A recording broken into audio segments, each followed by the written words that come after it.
Welcome to Natural Habitat Adventures Daily Dose of Nature. Today's topic, More to Love in Machu Picchu and the Sacred Valley, presented by NatHab Expedition Leader Rosa Alegria. I'm your host, Rob Mess. Thank you for being here with us today. Take it away, Rosa. Thank you, Rob. Very nice presentation. Thank you very much. Uh, Hello to everybody. Thank you very much for joining us to this webinar. Here I come again with a itinerary that I'm gonna give you a virtual tour where I'll explain you day by day what's gonna happen in this great itinerary that's being just released this year. A couple of days in Machu Picchu that gives you, a lot of more time, and that's what I'm gonna describe. My name is Rosa Alegria, as Rob actually had mentioned. I've been working since 1997 with NatHab, and I'm really very glad to do all these years because it's a company that really cares about our guests and also the staff. So I'm really happy to be with them for all these decades that have been giving me a lot of satisfaction job-wise. Let me present you, first of all, this, okay, my itinerary here. Okay, got it. Now, there you go. This is Machu Picchu.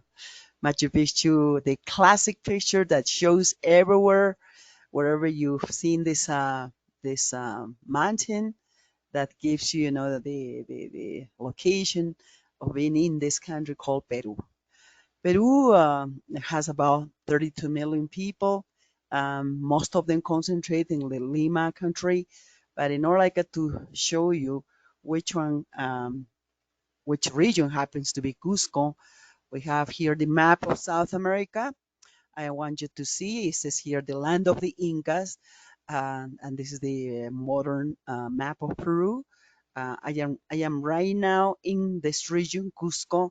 This is where I was born, I was raised, and well, first of all, this is where the capital city of the Incas happens to be. And if I want to refer to the whole land that the Incas had managed at one time, especially between the periods of 1200 to the 1533, if you see all this kind of yellowish brownish color that I'm pointing at the moment, you see all the way down here, this is, by the way, the Chilean Santiago de Chile, Maule River, which was the utmost area that Incas had controlled superficially. This is part of Argentina. We have here a big deal of Bolivia area. There's this little blue sign, that's the Lake Titicaca. And all this area is kind of like at the gate of the Amazon jungle. And this is right in the middle, like a spinal cord, is the Andean range. And as you see, the coast over here, we have the whole um, the whole area where a lot of pre-Inca civilizations and cultures have developed their activities, very important to the development of what later on, became under the control uh, of the Inca nation. In this case, this is all the Amazon part, as you see. Nowadays, you can see here, about right here is Ecuador, here is Colombia, about here is Venezuela, and Peru. If you just put this map over here, that is the modern Peru. We do have big deal of the Amazon land here, about 65%, what you see here, this green part, including this kind of like a light purple and the purple part. All this is jungle nowadays. But at one time, that was not, part of the Inca land. It was mostly exclusively like a part of the whole coastal area, the mountain, the heart of the Andean range, which actually happens to be over over like 1800 miles all this distance. And thanks to that Andean range is that the Incas decided to set up their capital city, where one of the most important knots happens to be this Andean range, which is kind of very massive, and it goes all the way down to the Patagonian. The whole area starting right in Mexico It is called Andean Range. It goes all the way to the very southern tip of Patagonia. That actually happens to be 4,500 miles. And thanks to the presence of this Andean range is that the Incas decided to settle down in this area, which would be Cusco right here. And well, if we have to talk about the Incas, thanks to the pre-Incas, thanks to Chavin, thanks to Moche, all these names are names of different kind of pre-Inca cultures that have developed up on the north. Lima area would be right here. If you come over to this map, look here, Lima region.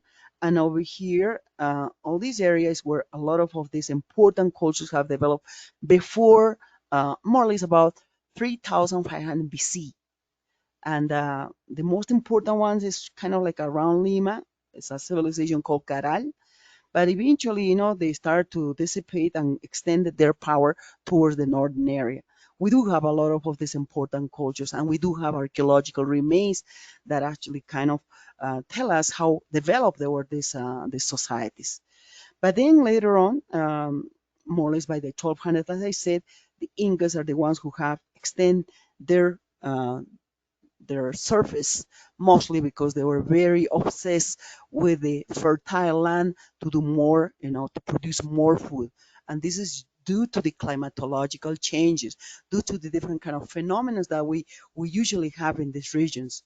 Like nowadays, Peru, by the time we have a drought problem over here in the north, down here would be like a lot of like floods. By the time, or vice versa. So as Peruvians, we're kind of used to this kind of climatological changes. At times, it is believed to be by the geology kind of like a cyclical. So um, we do have times when are not necessarily the best times, and that's due to the weather change, to the climatological changes, and also to the Humboldt current that runs from north to south as a cold current that helps to cool down this kind of a warm current, and that will actually combine to produce a lot of beautiful plankton where the anchovy banks are going to be hanging out, feeding, and eventually the big fishes are going to come around here, and it makes kind of the richest stripe of 200 miles that the Peruvian country owns nowadays, of a lot of seafood. And basically because of this seafood, a lot of these pre-Inca cultures have developed their societies 3,500 BC. Let me share with you the next slide.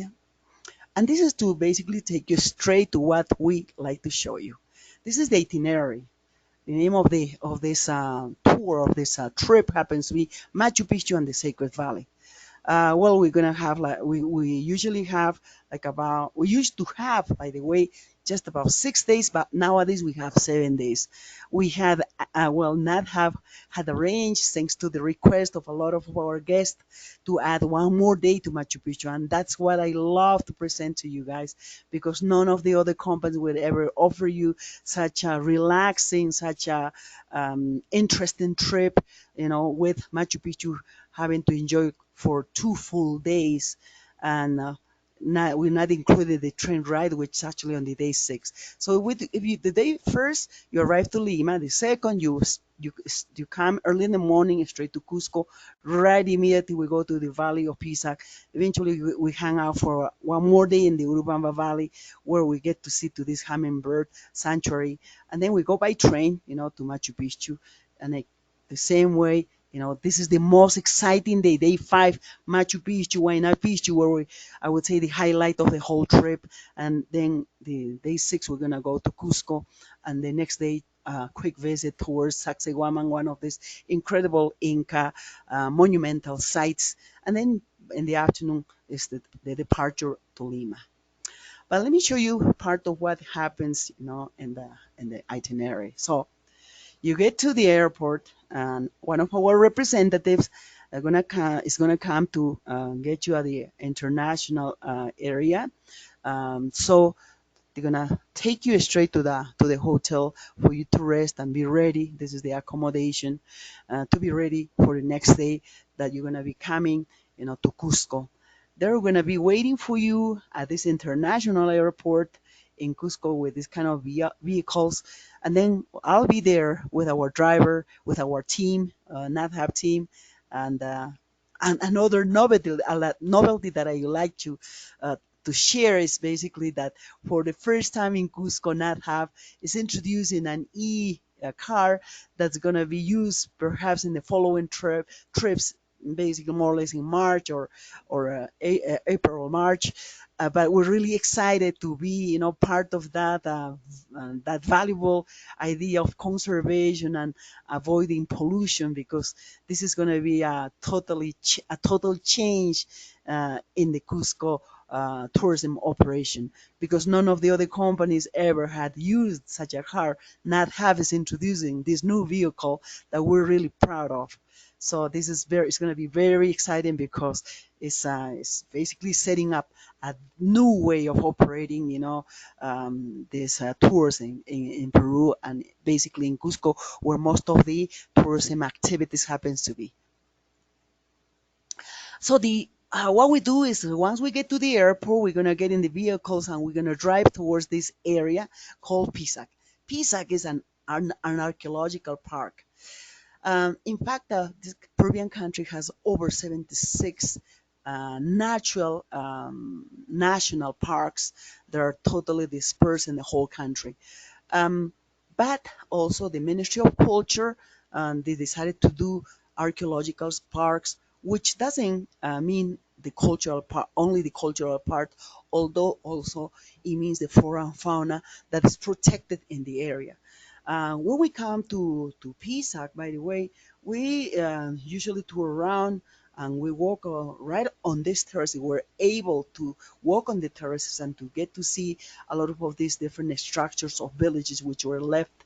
And all this construction goes back to the 12 to the 1300s. And as you see, look at the geological formation of these perfect V-shaped mountains. That's what we'll learn a little bit about, basically everything. This is the kind of flora that we have here. In this case, a lot of cactus. So we are like a walking more or less like up above 10,000 feet, and that's why we do have this kind of cactus. So we do not have much vegetation, because even though we are so close to the equator, we're like just about 13 degrees south latitude, although we still at that altitude still grows a lot of flora. Our tree line stops at 17,000 feet. But what is interesting are the great views and, of course, the cultural information that we're gonna give you while we are hanging out there, at least for an hour and a half or a couple of hours, to later on go towards lunch. But besides that, we also have the chance, the opportunity to see these beautiful, mountain tops which are surrounding the archaeological site of Pisa. As you know, I gave him the name of the mountain gods mainly because the Incas had believed in these mountains for being the senders of water. As you see, we have some deposit of snow right in these places, and that's what it will help to not produce the first drops of water to eventually get into the ground and to form different kind of springs, and from the spring, by joining different other ones, different other sources through the creeks, through the ravines, are going to collect the water. And that's what the Incas have realized. And realizing that they were providers of water, they had that status, that very ritualistic or this kind of spiritual meaning to these mountains, to the mountain gods, that in Quechua language we call apus. And this is just a little part, of that massive Andean range that we have in the southeastern part of Peru. Let me share another one, and then later on, after we enjoy the views of these mountain gods, then we're gonna get to this village. This village is already colonial area, but perhaps this is the first village that, as guides and as tourists, used to be very common to visit, which is just about 15 miles away from Cusco. And as you see, this is kind of like a contemporary decoration to their homes. It's very picturesque, little village, but it's kind of worth to visit, so we can get to see also different people doing their regular and daily life. Right in this spot, I mean, Pisa happens to be being a colonial and important village back in the 1570s. It has a church, and due to this church, obviously, we have different kind of Catholic religious symbolisms and statues, and this is basically replacing some of the mummies that the Incas used to revere at one time, and these Spaniards have replaced them with religious statues, and these statues are accompanied by these dancers. So from time to time, we got the chance, not necessarily every day, but whenever we have the chance, we get to see some of these, festivities. And they are so colorful. This is a lot of the native communities who are coming down from the different villages, which are up above 10,000 feet. Pisa happens to be at 9,000 feet. So they all come basically to revere their chosen saint or their chosen patron that they're gonna dance for, and they throw different kind of parties, and then for about a week. This is kind of like a combination together to the religious, to the Catholic religion. And as you see some of these dancers, look how colorful they are. This is basically is replacing at one time of what used to be feathers, feathers of macaws, of like a different kind of birds. But nowadays they use like acrylic yarn, but it's still colorful, still beautiful. And also the music, which is really attractive and very contagious as we visit some of these villages. And this is the first night we're gonna be using this very nice accommodation. In this case, this is called Inca Terra, and look at this beautiful view. And that's the whole infrastructure. And then this is what the rooms look like. Very spacious, very comfortable rooms, and like to give you the enough time for you to relax and be able to enjoy this kind of views. And then in the evening, we're gonna of course have a nice dinner. We have like a different kind of salads. We have basically for all choices. We have for vegetarians. We have for those for lovers of chicken or fish or beef. But we always have a dish of a dessert, which main protagonist is usually chocolate and ice cream and different other tropical fruits. The day third is basically to go to one of the most important and interesting sites that in this case, as you see, it looks kind of like a brown, and these are our happy guests of my last trip, by the way. I've been authorized to show their picture. Nicely, they had authorized me. And then we have also this kind of views. Look at these views. These views. This is actually one of the highest mountains that we have. It happens to have 18,500, and this is where sometimes we set up the restaurants that where we can actually have some great lunch to with the view of this magnificent, mountain gods. Sometimes, especially in the dry season, we offer the stargazing. That's why I had. It's not that visible, but kind of like at least gives you the idea that we do this stargazing with one of our expert part of the team of NatHab, who come and explain us all about the southern hemisphere constellations, and obviously the Andean approach of what used to be back in the 1200s, and even nowadays. I mean, farmers are still they still rely on the different kind of constellations in order to do their farming activities.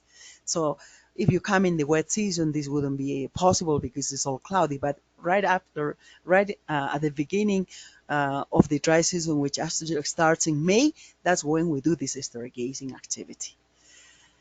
And the name of the place here I was telling you about is called Maras. This is actually one of the major deposits of salt that's being created by the ancestors. We don't even know the period when it was started, although the Incas are the ones who had exploited very much in order like to do trading with other neighboring communities. And this is what it looks like.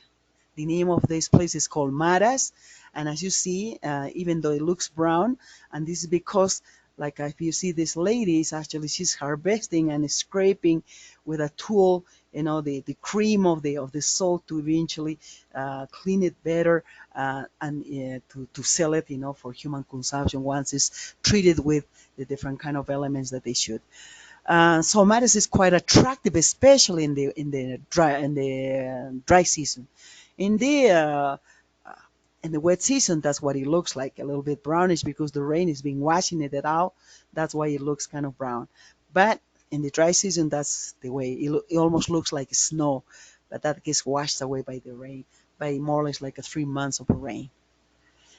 We're well, on the way also, that very day, we're going to visit one of the local markets. Sometimes in general, the markets, we have an enclosure market, but we also have open markets.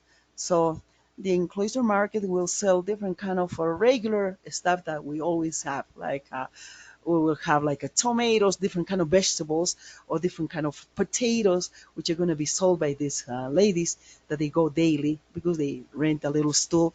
But when you go to the open market, sometimes we have stuff that comes from other regions, and that's why these kind of producer markets are encouraged to be done in the open, because there's so many of them that they want to do business and they want to do trading with corn, with coca leaves, with different kind of stuff that they actually bring, and that's why you have to be on in the open.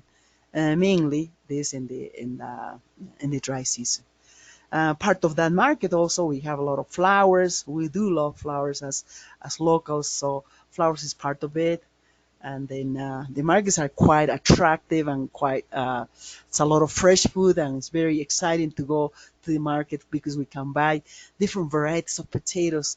For instance, in one day you can find, say, like at least 20 or 30 of these varieties of potatoes to choose from, so you can take three of them back at home to taste, if it's starchy, if it's watery, if it's sweet, if it's bitter. So many different varieties of potatoes. And after the market, we go to this beautiful setting that's been arranged, to be what we call nowadays the hummingbird sanctuary. People enjoy the most because we have a lot of varieties of hummingbirds, very colorful ones, very close by, because the setting is what is attracting all these hummingbirds. Right at the sanctuary, it's being spotted at least like a 20 to 22 different varieties of hummingbirds.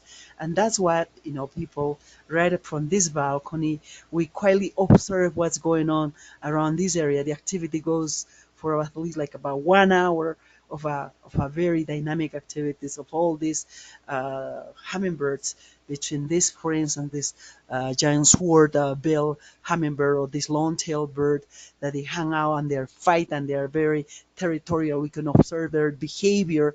We can enjoy the colors of all these birds. It's really exciting to be part of that, of that experience. Yeah, well, right after that, we're gonna have, our floating restaurant. In this case, Nat have is in charge to do the setting. We provide the most comfortable chairs. We provide whatever it needs to be done in order like to offer you a very good lunch. While we're in the market, we usually do some shopping of some of these fruits that are very exotic to some of you. But the most preferred fruits are, of course, mangoes and this castor fruit that is actually called chirimoya in Quechua language, and then this kind of like a peach looking fruit. It happens to be lucma. It actually tastes a bit like a peach, but this is starchy. We make ice creams out of this. We make ice creams out of this chirimoya, and of course the prickly pears that you might be familiar with. Mangoes happens to be the best. I mean, the sweetness, the fruit tasting is really incomparable compared to other places. And well, once we do this lunch, we're gonna go back towards the hotel. The hotel, Inca Terra, the first picture that I've shown you before, is the whole infrastructure, but this is the facade, and this is the restaurant. The restaurant actually is pretty big. It's a beautiful restaurant. It's a beautiful setting, basically, but also the decoration of the hotel is very attractive because it has a lot of different kind of pre-Inca weavings. And this is what they offer as part of that Peruvian gastronomy. I have to tell you something about the Peruvian gastronomy. 40, 50 years ago, the Peruvian gastronomy was not as well developed as it is nowadays. We learned with the decades through this all this developing uh, activity of tourism, we'll learn on the way from what we used to have this really hearty farming food where we used to have like a really big chunks of like a roasted lamb or like a roasted guinea pigs, for instance, that I don't have the picture of, but when you come here, I'm gonna be able to offer you and make you taste. But also we do have different kind of roasting stuff. But nowadays we had arrived to this kind of to this kind of meals, much more decorated, much more attractive. Sometimes you don't even want to ruin because it looks so beautiful. This gourmet food type, and then that's what this hotel actually offers, and this is what not have chosen to give you the best food of Peru.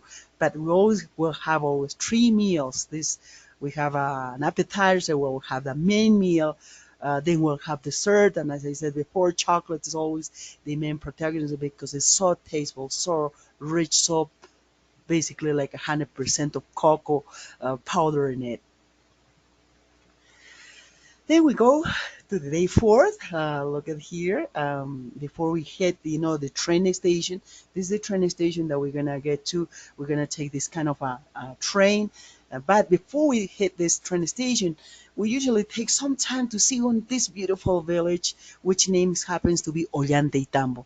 You see, look, this is an Inca village that's been built back in the 1300s, which waters are still active, the streets are, and the whole village has been reused by the Spaniards. It's being reused, still being active at the moment. This is basically like a living museum, and this is a regular street, and this is where the ritual area happens to be. The temples right at this very top of this mountain, even up here.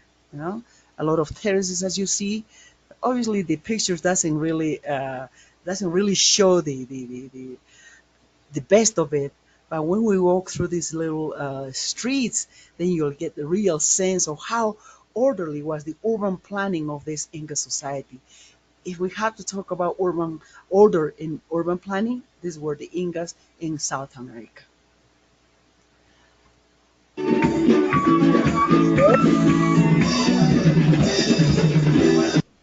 As part of the entertainment, by the way, the train offers, music. So sometimes when we're in the mood, we go there and we like to participate in the dances. But this is besides from the window, you can actually see this kind of sceneries. There's the Urubamba River, which is one of the main tributary of the Amazon River.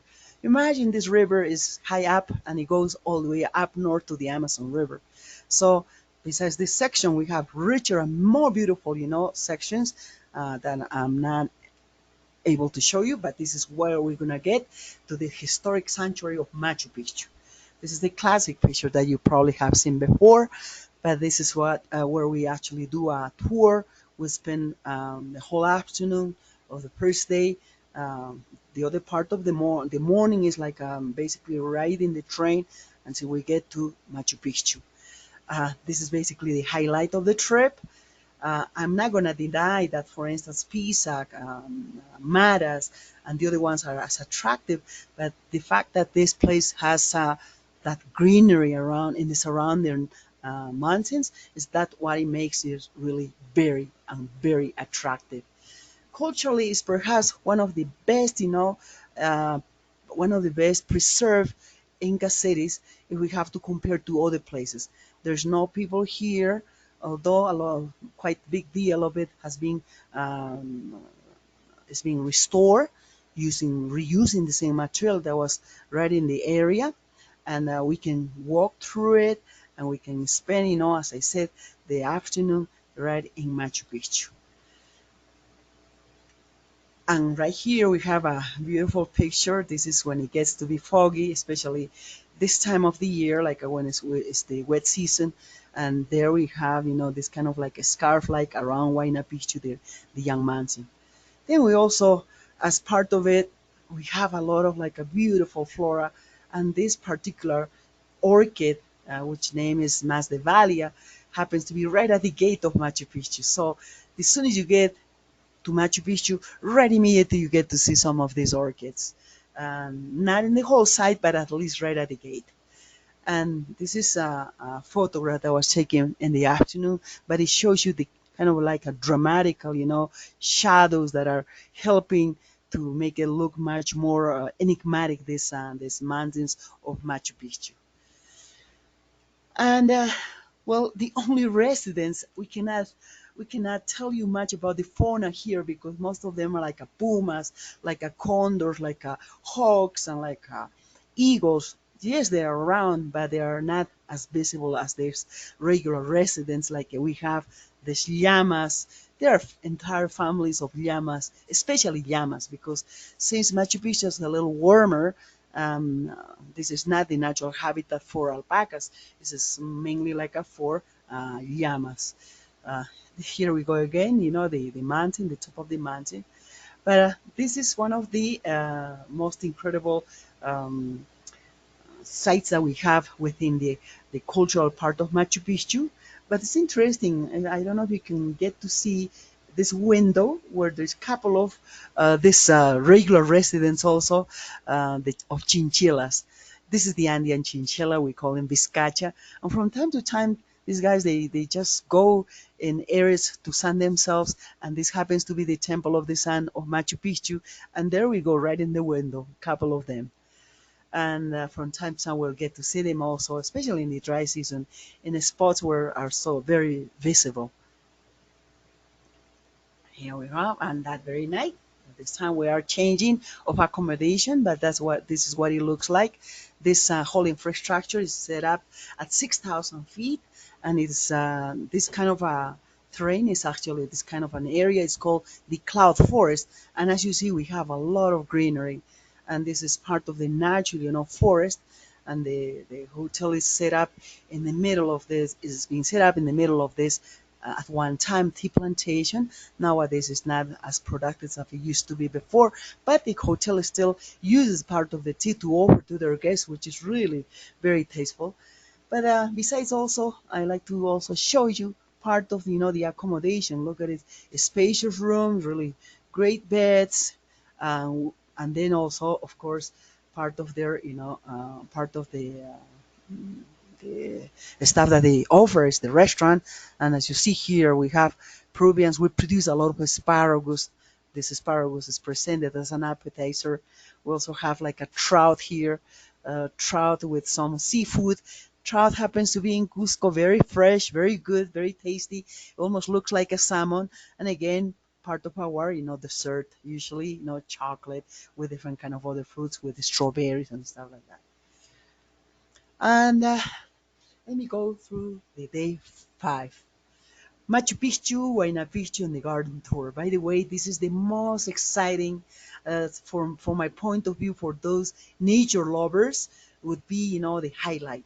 Because these are pictures that I have taken with my Android camera as well as I'm going like to Huayna Picchu mountain. But from time to time, you probably won't see all of them, but few of them.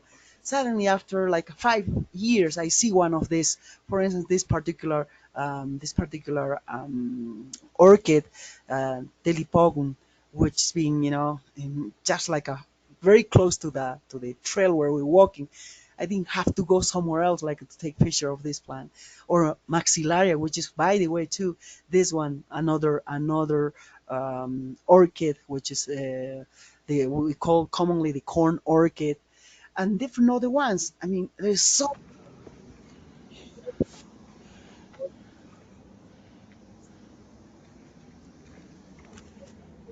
this particular video, as you see, this is the view that we get to see as we getting very close to the top of the mountain.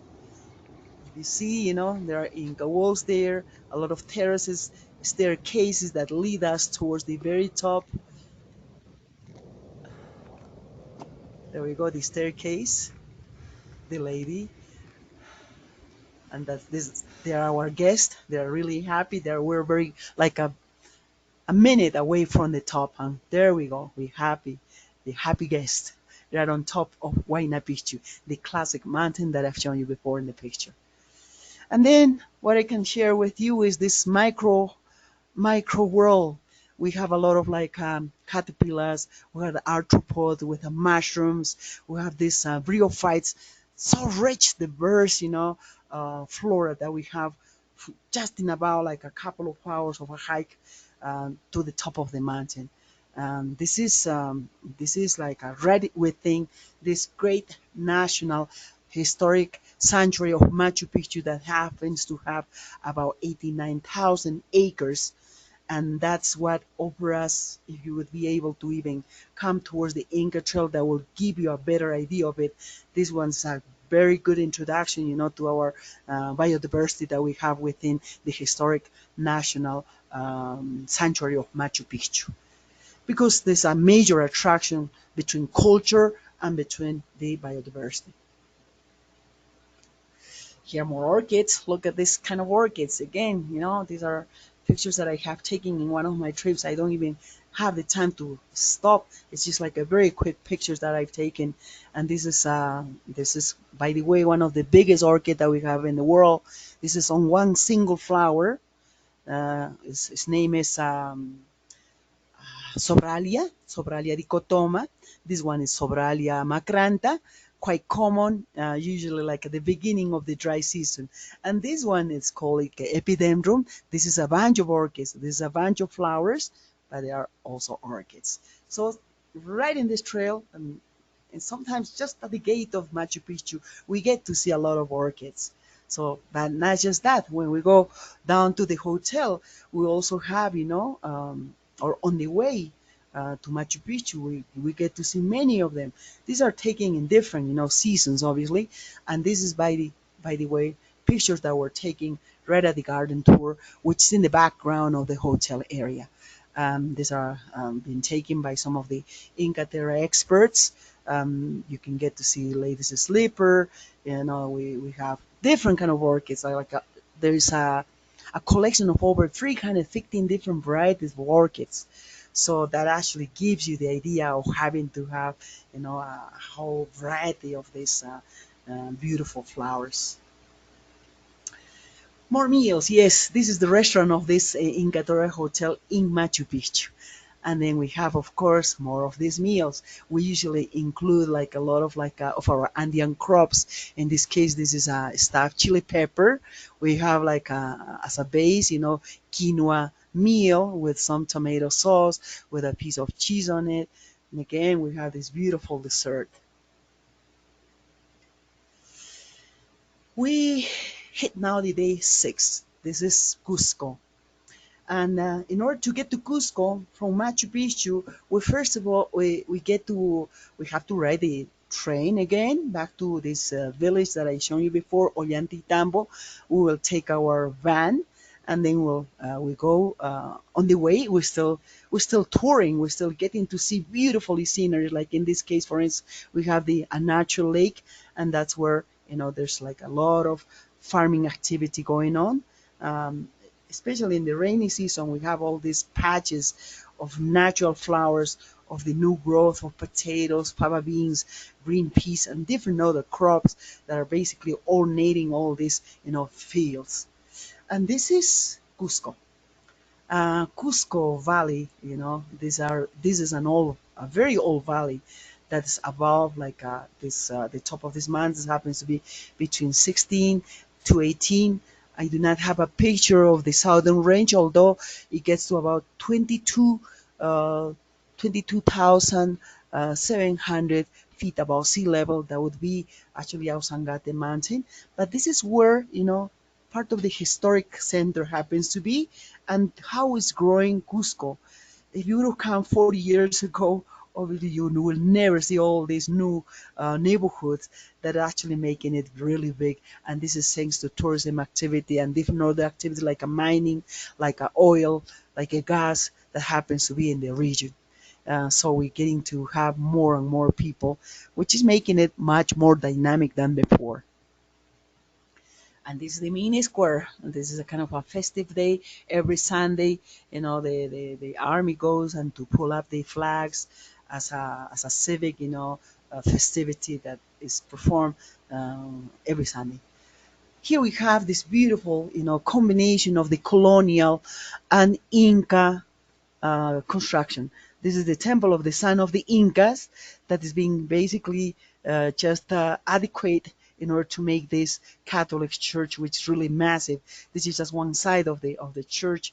By the way, we have the chance to get into this whole attraction. We are able to get into the Temple of the Sun to appreciate the Inca architectonic, technique, and it is also that's also where we'll find a lot of these original terraces, the Inca terraces.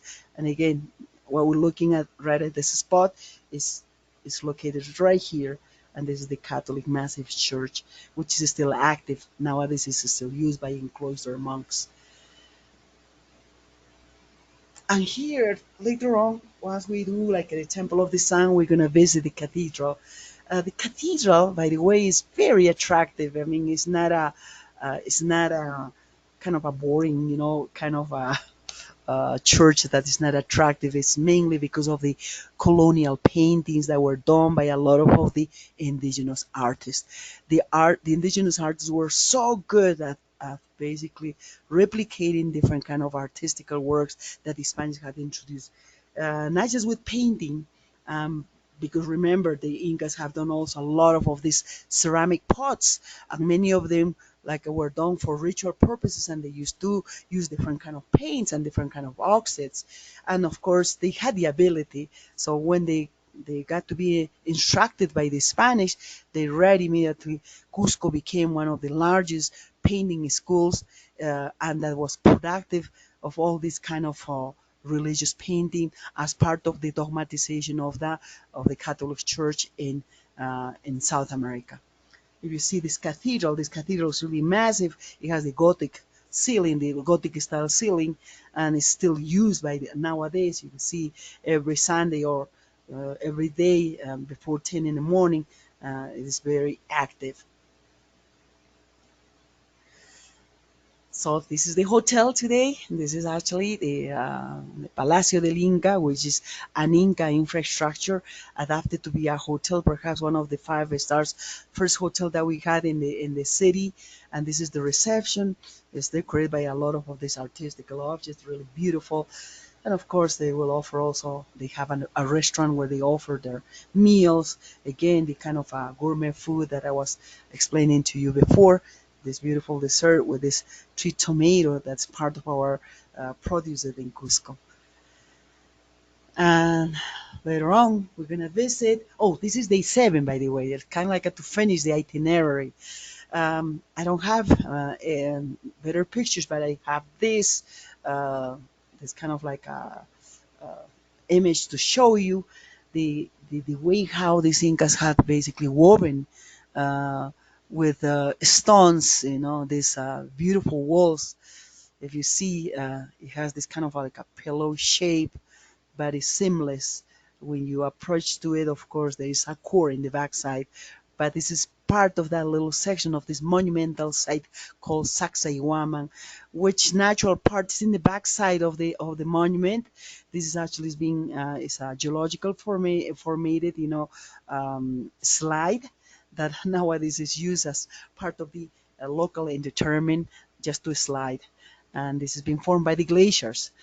These valleys were formed by this by a couple of important glaciation periods that we had in this area of the all of the many of them that we had, but the major ones are the ones that have formed the mountains in Cusco, including this mountain. If you see it from the main square, they will be up 12,000 feet. But besides that, we don't have much fauna to show you, although we do have this and these woodpeckers, Andean woodpeckers that from time to time really, they're kind of like a close by, and then we enjoy. We have other few birds also that we can show you as we go in the hikes. Another thing that we usually kind of like a neglect in general, but it's part of the Inca culture that I cannot neglect, because this is it's an activity that's in general practiced by women. Um, and some of the biggest sources, for the weaving obviously happens to be alpacas. This is the main provider of this very fine, fiber that it comes in like 12 different shades or tones of colors between browns, black, and whites. And this little animal that you get see here is one of the members of the cameloid family, which name happens to be vicuña. Vicuña happens to be only at 12,000 feet. They can go all the way to 17,000 feet, like to find some food. Um, but alpacas is a domestic animal that hangs out mostly, they need to be taken care by humans. And that's how a lot of these different varieties of alpacas were basically cultured by the Incas. And the fiber was part of the matter to be used in weaving. But weaving is not only, the yarn. It's not. It needs to be colored. So we have like even nowadays we have a lot, like about 216 different communities, indigenous communities, there in the whole region of Cusco, who are still practice, these weaving arts. You can see here this lady is giving some color to some of the yarns, and they will use different kind of flowers, different kind of even corn. This purple corn, for instance, it will give this deep purple color. They will use roots. They will also use this whitish stuff that you get to see here on this prickly pear. Happens to be cochineal, and this cochineal will give you different kind of colors of reds, about like 17 or to 16 different colors of reds, like these ones here, oranges. Then we have other different kind of stuff that we use like to give colors like a yellows, like a orange, like a greens, different tones and different shades in all these multicolors. And thanks to tourism, by the way, and this is quite important to mention, that tourists are being helping to basically rescue a lot of this lost knowledge, which is being losing, but nowadays it's being recovered thanks to to our guests who are purchasing some of these items. Look at, these are the ladies who are still doing this kind of weaving. They usually the ladies are part of the loom. You see, this is the loom, and she has a kind of a belt in the backside. So she's the one who's gonna produce that kind of attention on the loom. And you see this lady with her baby. This is the way how knowledge is introduced to the children. The knowledge is not forced. It's not they just hang out there. And eventually, the little girl, when she gets to be 6 7 years old, she's gonna ask her mom to get one of these spindles so she can start to do some of this yarn, to eventually do this kind of a loom, and to eventually do this beautiful weavings.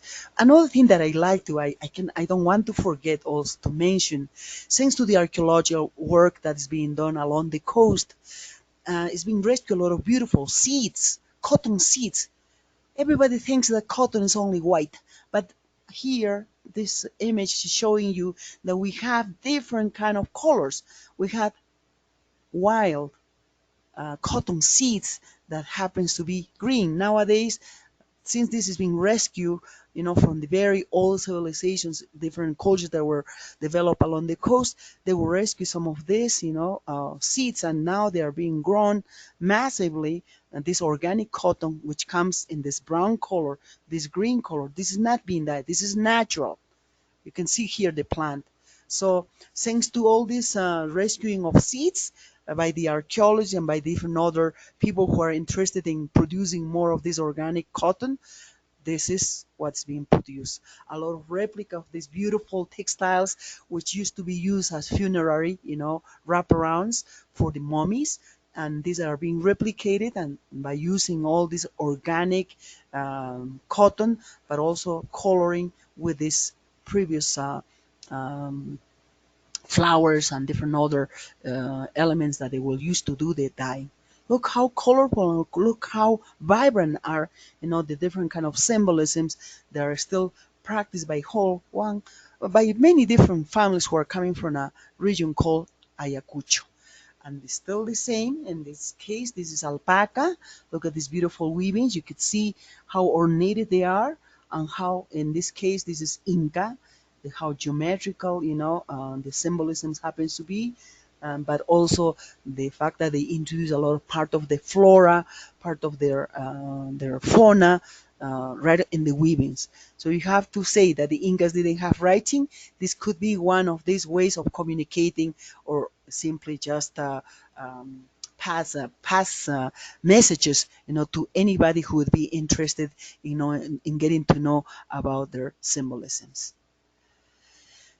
This is again, the previous one was, replicas of very old weavings, Inca weavings. In this case, we do have different kind of symbolisms still done by the indigenous people of Cusco, and Ayacucho. I have to also mention Apurimac. This is the southeastern Andean regions, and they do the fabric, and they will have to do embroidery on this. These are colonial, symbolisms that were introduced by the Spaniards, and of course they are not back in the past. They're nowadays they're doing this kind of contemporary, artistical weavings, which is giving you this kind of a tri-dimensional, perspective. The same idea with this kind of a much more modern, much more adopted, contemporary symbolisms from other places. Uh, well, more meals that very night. Actually, this is lunch. We go to one of the best restaurants in Cusco that give us, the best food and the best dessert. Look at it here, the kind of combination that they do with beef or with chicken or with fish. And again, lucuma and chocolate, the main protagonists of our desserts. It's not the only one, as I said before. There are other ones, of course.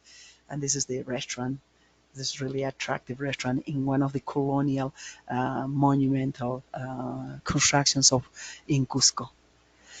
Well, I have described the whole itinerary to you, but I'm just gonna give you very quick tips for you if you decide to come to Peru, and I'll be waiting for you. And here, all you need, you don't even need a visa. You just have to have your passport, get some stuff like a raincoat, like a jacket, a shirt, long sleeves, a very kind of like a light hiking shoes with ankle support for safety, your backpack, and a wide brim hat, your water bottle, and sunscreen.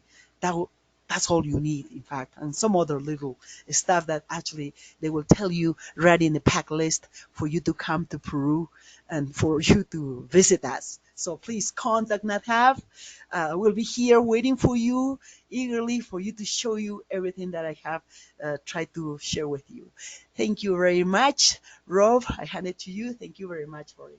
Oh, All right, Rosa, thank you so much. Now, before we start in with the question and answer session, I would like to remind everyone that you can submit your questions via the question field in your control panel. All right, let's dive into some of these questions. So, how physical is this trip? Do I need to be in really good shape? in fact, the physical condition, it is kind of like the regular one. I think anybody can do this. Uh, it's safe if they want to climb the mountain. It needs some practice of exercising. But I think that climb is one of the most beautiful climbs that doesn't take that long. It takes only 2 hours and a half. So if you do like a 3 miles in regular basis, every day, or maybe like a just couple of miles a day, I mean, you're ready to come to Peru. Gotcha. That's good to know. And so, how high of an elevation is there? Will we have to worry about altitude sickness? The elevation, in fact, is not a concern anymore. Before we used to stay in Cusco, yes, it could be a little bit hard to deal the first hours. But what we do nowadays, we go straight from the airport to a lower altitude, and that's 9,000, 10,000 for about a couple of hours. And what I've seen, all these last trips, nobody feels any kind of a problem of altitude at all. Also, the other reasons is also because some people they go to their doctors to get a prescription just in case for altitude sickness. So their doctor's gonna prescribe something to them for in order like to cope with the altitude. But in general, people do not have any kind of comment about the altitude anymore, especially going straight to Pisac. Good to know. Thank you so much. How many people will be on the trip with me? No more than 12 people, but we basically take any number. Usually do like a 4, 6, 8, 12 people is the maximum number. And even though we have like a 12 people, we always have assistance for basically any special requirement that we might have. Some people don't want to hike the mountain, or there are some people who might like to enjoy most of the cultural part. So we have assistant guides to stay with them, or we have people who will decide to stay back at the hotel where they have this beautiful green, backgrounds. That's also a choice. So the hike is an option, but whoever wants to do it, we'll always like a try to get them to the top. So, is there a photography version of this trip? Yes, it is possible for those who are interested, in photography. Yes, it will require more time, but the photography, it is, available at any corner. In fact. All right. So, if I'm a fan of orchids, is there a specific time of year we should be coming on the trip? Not really. We do have orchids the year round. Uh, the dry season is less. The wet season is when we get the most. So although in the at the hotel grounds we do have a whole collection of many of these different orchids. Not all of them are blooming, obviously, but you do have the chance to see some of them. Oh, sounds great. Thank you. So, are there any extensions that I can do on this trip since I'm flying all the way down there? Maybe Patagonia? Excuse me, would you please repeat again? Yes. Is there any trips in the area that NatHab does that we could add as an extension onto this trip? It's like, Oh say, yes, of Patagonia. course, of course. You can actually you can go to around the Lake Titicaca. You can go to Patagonia. You can go to Ecuador, Galapagos, for instance. You can go to Pantanal in Brazil. I mean, in South America, we have so many of these attractions that you can always add, like the Amazon expedition over to our jungle in the Amazon River.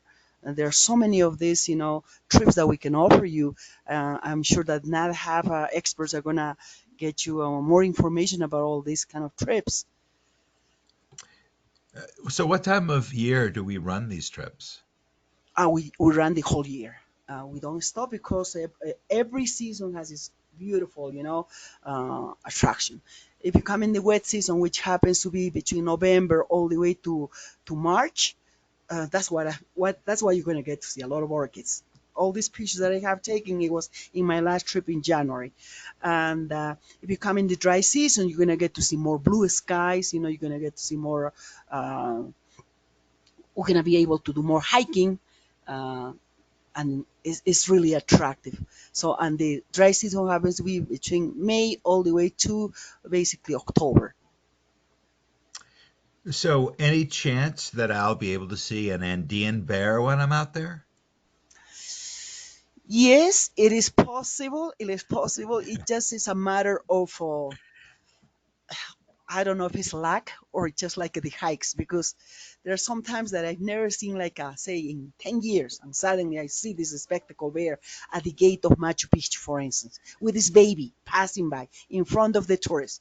So what can we say? Or a condor flying above us, something that you saw, say, in 5 years.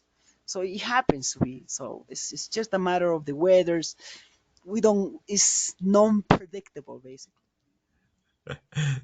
Great. Thank you, Rosa. Well, unfortunately, that is going to be the last question that we do have time for today. So, I'd like to throw it back to you for any closing comments you may have for us.